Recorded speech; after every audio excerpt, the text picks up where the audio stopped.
우리 열왕기하 17장 24절에서 28절의 말씀 함께 읽도록 하겠습니다. 아수르 왕이 바벨론과 구다와 아와와 하맛과 스발와임에서 사람을 옮겨다가 이스라엘 자손을 대신하여 사마리아 여러 성읍에 두매 그들이 사마리아를 차지하고 그 여러 성읍에 거주하니라. 그들이 처음으로 거기 거주할 때에 여호와를 경외하지 아니하므로 여호와께서 사자들을 그들 가운데 보내심에 몇 사람을 죽인지라. 그러므로 어떤 사람이 아수르 왕에게 말하여 이르되 왕께서 사마리아 여러 성읍에 옮겨 거주하게 하신 민족들이 그 땅 신의 법을 알지 못하므로 그들의 신이 사자들을 그들 가운데 보내매 그들을 죽였사오니 이는 그들이 그 땅의 신의 법을 알지 못함이니이다 하니라. 아수르 왕이 명령하여 이르되 너희는 그곳에서 사로잡아온 제사장 한 사람을 그곳으로 데려가되 그가 그곳에 가서 거주하며 그 땅 신의 법을 무리에게 가르치게 하라 하니 이에 사마리아에서 사로잡혀간 제사장 중 한 사람이 와서 베델에 살며 백성에게 어떻게 여호와 경외할지를 가르쳤더라. 아멘. 네, 우리 동물원에 가면 가장 인기 있는 동물이 무엇일까요? 뭘까요? 네, 뭐 푸바오처럼 귀여운 판다곰도 있겠지만 대부분의 사람들은 사자나 호랑이 보는 것을 좋아합니다. 가장 인기 있는 동물들이죠. 실제로 서울 대공원에 이렇게 몇 번 우리 아이들 데리고 갔었는데 호랑이나 이 사자 우리에 사람들이 제일 많이 몰려 있습니다. 저 같은 경우도 성인이지만 이 사자나 호랑이 보는 것이 제일 신기하더라고요. 그렇다면 여기에서 유치한 질문을 한번 던져보겠습니다. 이 사자와 호랑이가 만약에 서로 싸운다면 누가 이길까요? 누가 더 강할까요? 어렸을 때 자주 했던 질문이죠. 이 상황에 따라 다를 수도 있겠지만 대체로 호랑이가 더 우세할 것이라고 보는 견해가 더 많죠. 이 호랑이의 앞발 공격이 그 위력이 사자의 앞발 공격보다 더 강하다고 합니다. 그리고 호랑이가 사자보다 더 날렵하죠. 그런데 그럼에도 불구하고 이 동물의 왕이라는 호칭을 누구에게 줬습니까? 호랑이가 아니라 사자에게 줬죠. 아마 그 이유는 이 사자 목에 있는 갈기 때문에 그런 게 아닌가 싶습니다. 이 사자의 갈기가 이 사자를 위험 있게 보이도록 만들죠. 멋있어 보입니다. 그런데 그 멋있는 갈기가 무겁다 보니까 숫사자는 사냥에 적합하지 않습니다. 물론 숫사자도 사냥을 하긴 하지만 보통 누가 사냥을 합니까? 암사자가 사냥을 하죠. 여튼 이런 사실을 뒤로하고 사자는 사람들에게 가장 무서운 맹수, 동물의 왕으로 여겨집니다. 오늘 본문도 사자의 이야기가 나옵니다. 오늘 본문은 북이스라엘의 멸망이 배경이 됩니다.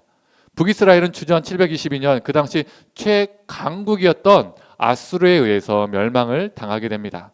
제가 이전에도 언급한 적이 있었죠. 이 아수르 제국은 자신들이 정복한 나라들 향해서 혼혈 정책을 펼쳤습니다. A나라는 BCD 나라에 흩어버리고 B나라는 ACD 나라에 흩어버리고 C나라는 ABD 나라에 흩어버립니다. 자신들이 정복해서 그게 다 흩어버리는 거예요. 서로 다른 민족끼리 섞이게 해서 혼혈이 되게 만들죠. 그 이유는 민족성을 없애기 위해서입니다. 같은 민족끼리 뭉쳐있으면 민족성이 강화될 것이고 그러면 언젠가 반란을 일으킬 수 있기 때문에 그 싹을 잘라버리기 위해서 혼혈 정책을 펼쳤습니다. 이 북이스라엘 왕 호세아 9년에 아수르 왕 사르곤 2세가 북이스라엘을 멸망시켰습니다. 이 아수르 기록에 의하면 사르곤 왕이 북이스라엘 사람 27,280명을 포로로 잡아가고 이 사마리아 땅을 즉 이 북이스라엘의 수도죠. 그 지역의 땅을 아수르 영토로 편입을 시켰다라고 기록되어 있습니다. 즉 북이스라엘 땅이 아수르의 영토가 되었다는 의미입니다. 참고로 이때는 아직 남유다는 멸망하지 않았습니다. 아수르는 북이스라엘 땅에도 혼혈 정책을 펼쳤습니다. 우리 한번 24절을 함께 읽어볼까요? 아수르 왕이 바벨론과 구다와 아와와 하맛과 스발와임에서 사람을 옮겨다가 이스라엘 자손을 대신하여 사마리아 여러 성읍에 두매 그들이 사마리아를 차지하고 그 여러 성읍에 거주하니라. 여기서 바벨론도 언급되죠. 이때까지만 해도 바벨론은 아수르의 지배받는 작은 도시국가에 불과했습니다. 아수르는 바벨론, 구다, 아와, 하맛, 스발와임에서 사람들을 강제 이주시켜서 사마리아 땅에, 즉 북이스라엘 땅에 살게 했습니다. 그런데 무슨 일이 일어납니까? 사마리아 땅으로 강제 이주해온 사람들이 그 땅에서 사자들에게 물려 죽는 일들이 계속 발생합니다. 이주자들은 사자의 공격으로 무서워서 살 수가 없으니까 벌벌벌 떨기 시작하고, 어떤 사람이, 여기서 특정한 사람을 언급하지 않지만 어떤 사람들이 아수르 왕에게 SOS를 요청합니다.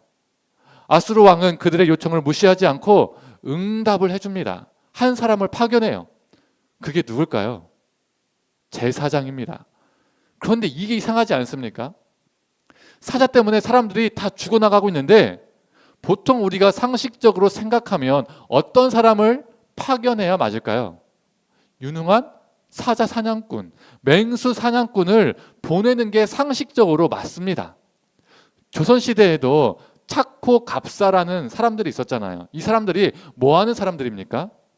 호랑이 사냥꾼을 차코 갑사라고 했었습니다. 호랑이가 마을에 들어와서 사람들의 생명을 앗아가니까 그 당시에 호랑이 사냥꾼들이 있었습니다. 이러한 맹수 사냥꾼을 보내야 맞는데, 아수르 왕은 지금 종교인 제사장을 보냈습니다.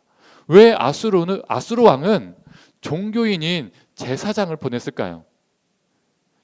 이주자들은 사냥꾼을 요청했는데 아수르 왕이 지배자로서 이 피지배인들을 조롱하려고 종교인을 보낸 걸까요? 당연히 아니니까 제가 물어봤겠죠. 그 당시 나라와 나라가 전쟁을 하면 단순히 나라와 나라가 전쟁을 하는 것이 아니라 무엇과 무엇이 싸우는 것이라고 했죠? 신과 신이 싸우는 전쟁이라고 여겼었습니다. A나라가 B나라를 패망시키면 A나라의 신이 B나라의 신보다 더 강한 신이라고 믿었었습니다. 그리고 승리한 민족이 패배한 민족의 신상을 자신들의 나라로 끌고 왔죠. 즉 패배한 신이 유배를 당하는 겁니다.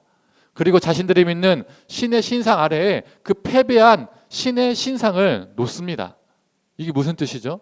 우리의 신은 너희의 신보다 강하고 너희 신은 우리 신의 쫄따구 하수인이다 라는 뜻입니다.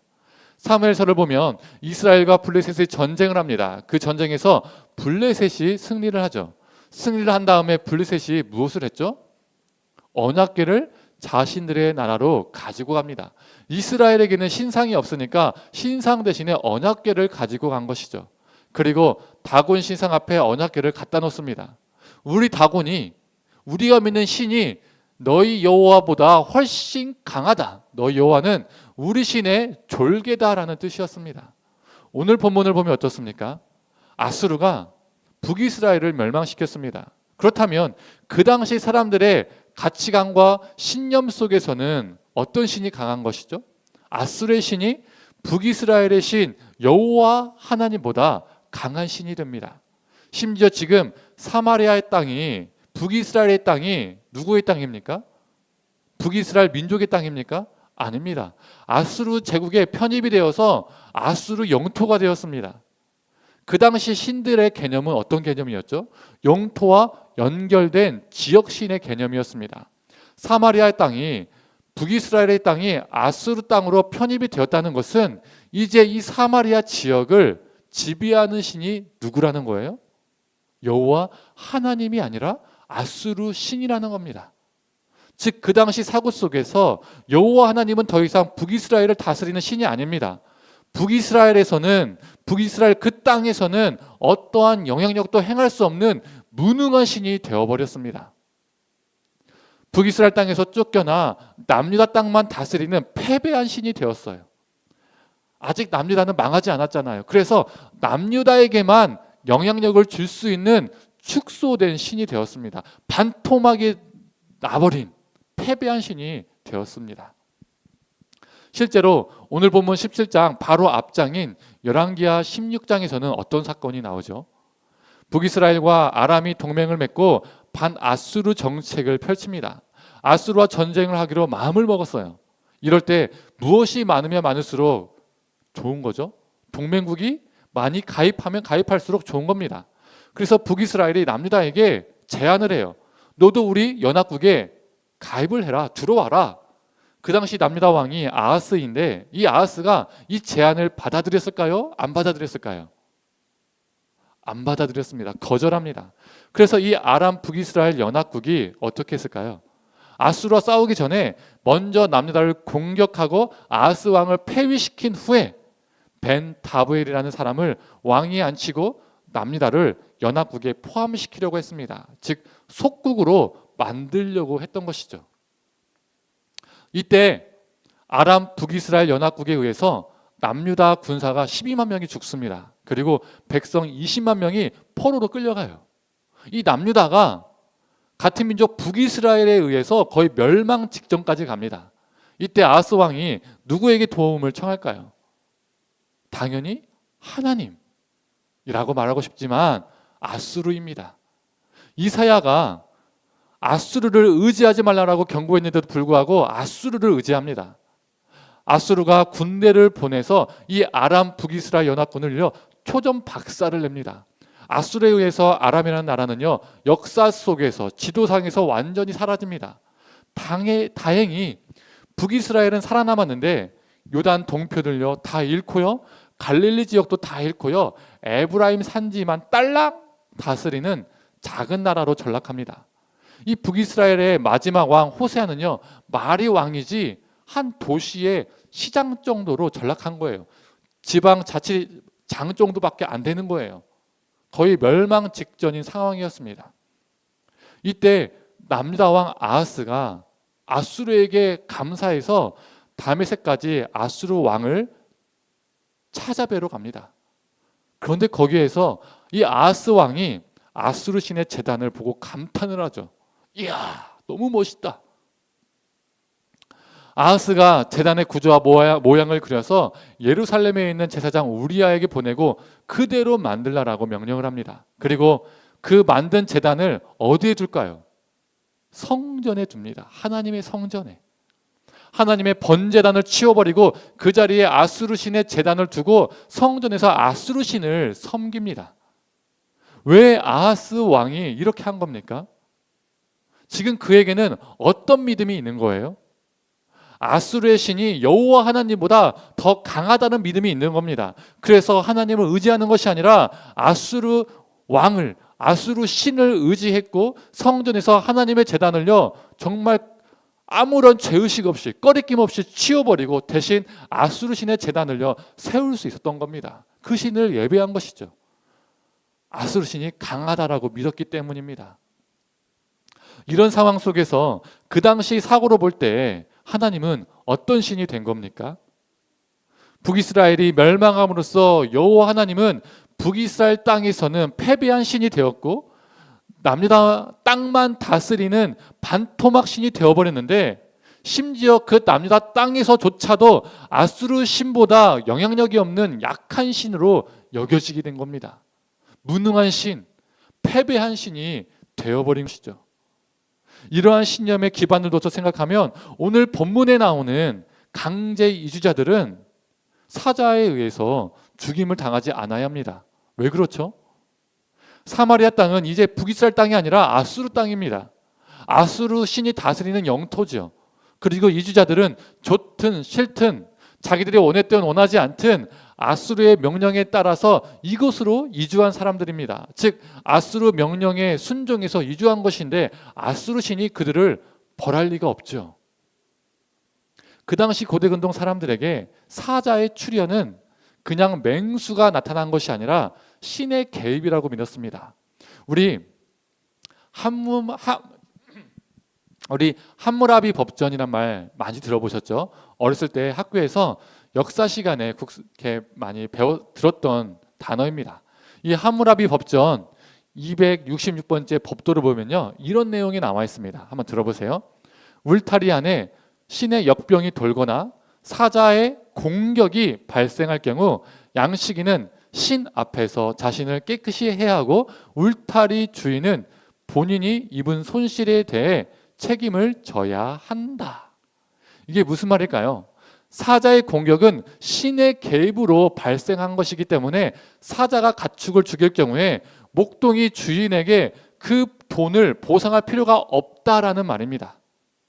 그 당시 사람들은 사자의 공격을 신들이 사용할 수 있는 징벌의 개념으로 믿었습니다.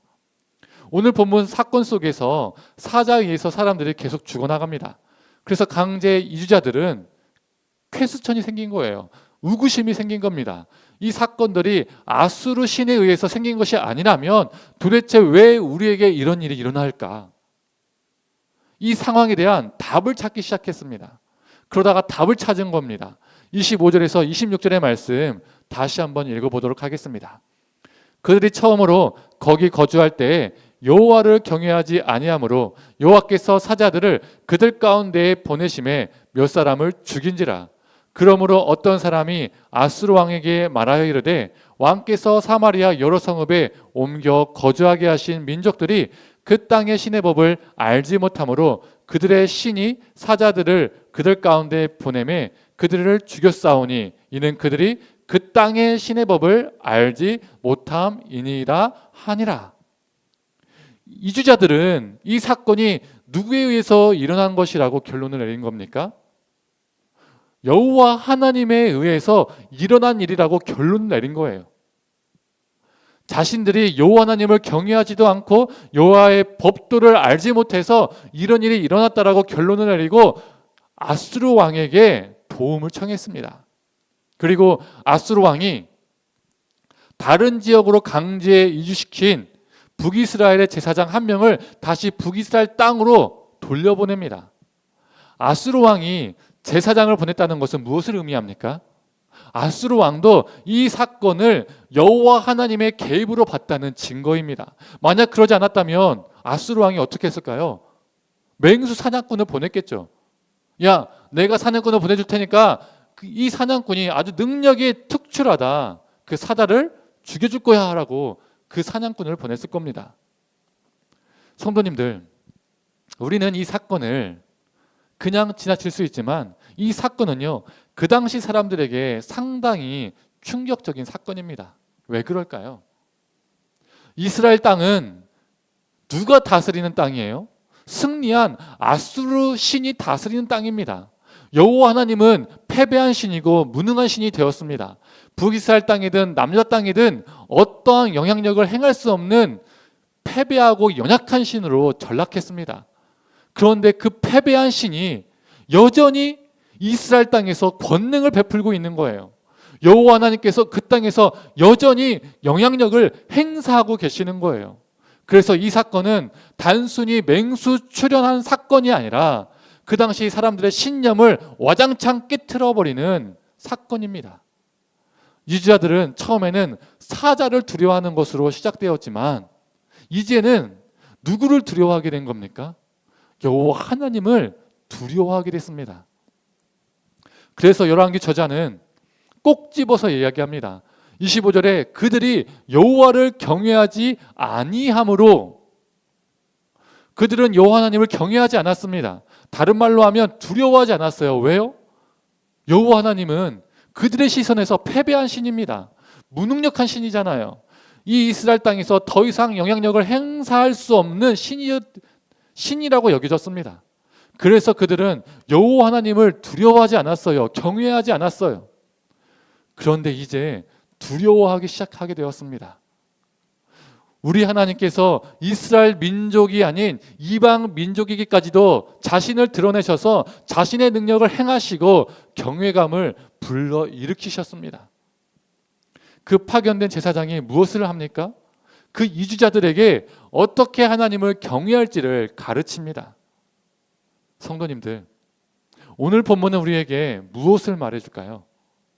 우리 여호와 하나님은 약하고 무능력하고 패배한 신이 아니라 불순종하는 북이스라엘을 심판하시기 위해서 대제국 아수르조차도 도구로 사용하시는 분이십니다.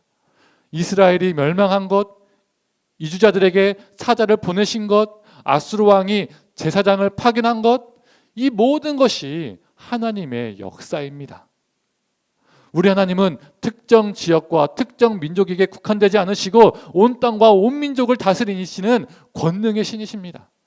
만약 이스라엘 민족에게만 특정된 신이라면 이주자들에게 하나님께서 굳이 나타날 필요가 없는 것이죠. 그들의 마음에 공경하는 마음을, 경외하는 마음을 불러일으킬 필요가 없으십니다. 성도님들, 우리가 이것을 기억하며 살았으면 좋겠습니다. 우리의 실패가 하나님의 실패가 아니라는 것을, 우리의 약함이 하나님의 약함이 아니라는 것을, 우리의 패배가 하나님의 패배가 아니라는 것을 기억했으면 좋겠습니다. 패배하지 않으시는 우리 여호와 하나님은 온 땅과 온 민족과 온 우주를 다스리시고 모든 이에게 경외를 받으셔야 하는 분이심을 우리가 심령에 새기며 살기를 소망합니다. 오늘 본문에 짧게 나왔지만 파견된 제사장은 이주자들에게 경외함을 가르쳤습니다. 우리의 삶이 이 제사장과 같기를 소망합니다. 결코 패배하지 않으시는 하나님이 우리 삶을 통해 전해지고 우리의 이웃들이, 이 세상이 하나님을 함께 경외하게 되는 귀한 역사가 있기를 간절히 소망합니다. 이제 말씀을 정리하겠습니다. 파견된 제사장을 통해서 이주자들은 하나님을 경외하는 방법을 더욱더 알게 되었습니다. 딱 여기에서 마무리가 되었으면 얼마나 좋았을까요? 그런데 그렇지 않습니다. 우리 33절을 함께 읽어볼까요? 이와 같이 그들이 여호와도 경외하고 또한 어디서부터 옮겨왔는지 그 민족의 풍속대로 자기의 신들도 섬겼더라. 그들이 여호와 하나님도 경외하고 동시에 어떻게 된 거예요? 자신들이 본래 믿었던 신들도 섬기기 시작했습니다. 즉 겸하여 섬긴 겁니다. 겸하여 믿은 것이죠. 그런데 여기서 끝날까요?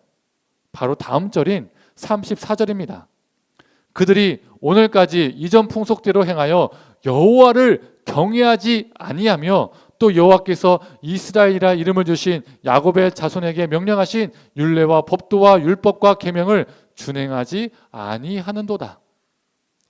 겸하여 섬기는 것의 종착점이 무엇입니까? 결코 하나님을 경외하지 않음. 겸하여 섬김의 종착점은요, 결국 하나님을 버림입니다. 스스로 하나님을 믿는다고 생각하지만 실제로는요, 하나님을 믿지 않는 것이에요. 성도님들, 우리가 살아가는 세상은 너무나 좋은 것들이 정말 많이 있죠. 우리 삶을 지켜줄 것 같은, 우리 삶을 안락하게 해주는 것들이 정말 많이 있습니다. 그래서 그것들을 의지하고 싶고 더 갖고 싶고 더 누리고 싶습니다. 하나님도 믿고 저것도 믿고 하나님도 의지하고 저것도 의지하고 이렇게 사는 것이죠. 그렇게 믿다 보면, 그렇게 살다 보면 우리가 어떻게 된다는 겁니까? 그 끝은 하나님을 버리게 됨입니다. 하나님을 경외하지 않게 됨입니다. 수없이 예배드리고 수없이 고백하고 수없이 무엇인가를 하지만 실제는 불신앙입니다. 그러나 우리 하나님은 우리가 버렸다 할지라도 절대로 사라지지 않는 분이십니다. 우리가 하나님을 경외하지 않는다 할지라도 우리 여호와 하나님은 패배하지 않으시는 하나님입니다. 성도님들, 있다가도 사라질 무엇인가를 두려워하고 의지하고 잡고 그렇게 살아가는 것이 아니라 죽지도 패하지도 않으시고 온 땅과 온 민족을, 온 우주를 다스리시는 우리 여호와 하나님만을 경외하고 의지하는 저와 성도님들 되기를 간절히 소망합니다. 이러한 우리의 삶을 통해서, 이러한 우리의 신앙을 통해서 세상과 우리의 이웃들도 우리 여호와 하나님을 경외하게 되는 귀한 역사가 일어나기를 간절히 축원합니다. 이 시간 함께 찬양하고 기도하도록 하겠습니다.